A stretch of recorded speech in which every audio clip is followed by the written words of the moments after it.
عبد الملک بن مروان ظالم و جابر اور انتہائی سفاک حکمران تھا۔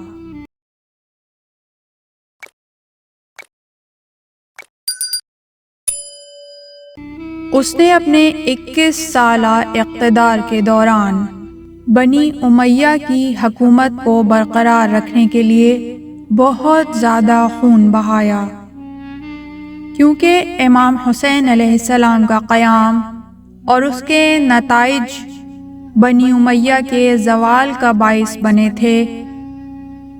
عبد الملک نے بے شمار شیعوں کو شہید کیا۔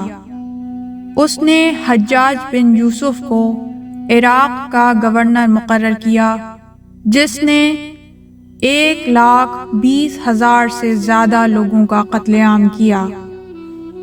عبد الملک بن مروان خلافت سے پہلے مسجد کا باقاعدہ خدمتگار تھا اور قرآن پاک کی بہت تلاوت کرتا تھا، اور اسی وجہ سے اسے طائر مسجد یعنی مسجد کا پرندہ کہا جاتا تھا۔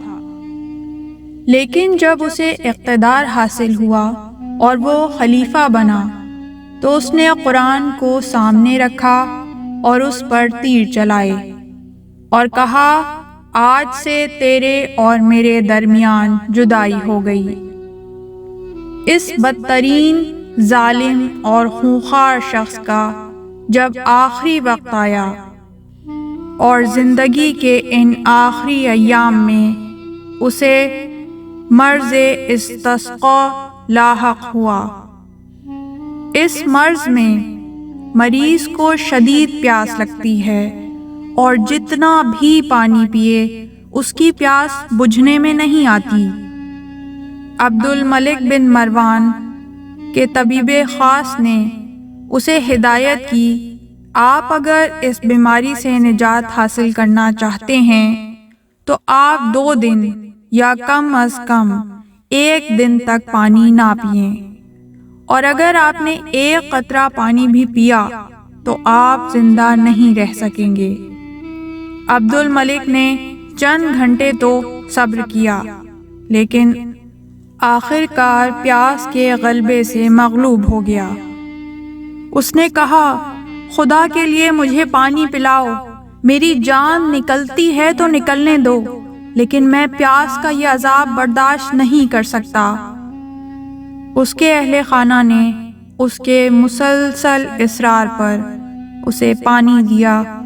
جیسے ہی اس نے پانی پیا تو اس کی روح پرواز کر گئی۔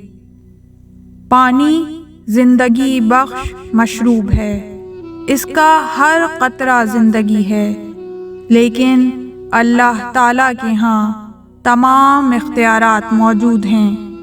وہ چاہے تو اسی پانی کو موت کا ذریعہ بھی بنا سکتا ہے، اور یہ تو معمولی سی سزا تھی جو اسے مرنے سے پہلے بھگتنی پڑی۔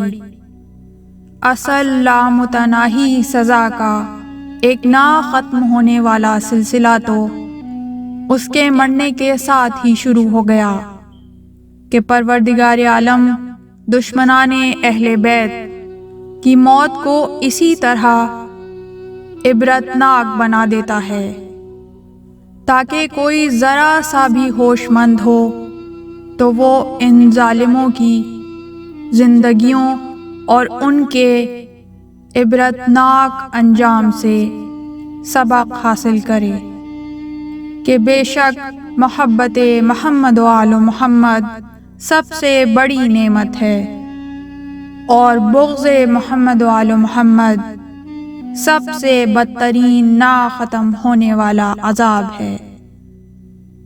الا لعنت اللہ علی القوم الظالمین۔ اس طرح کی مزید تحقیقی، علمی اور تاریخی ویڈیوز دیکھنے کے لیے چینل کو سبسکرائب کیجیے اور بیل آئیکن پہ کلک کیجیے۔ ویڈیو کو لائک کریں اور کامنٹس کے ذریعے بتائیے کہ آپ کو ویڈیو کیسی لگی۔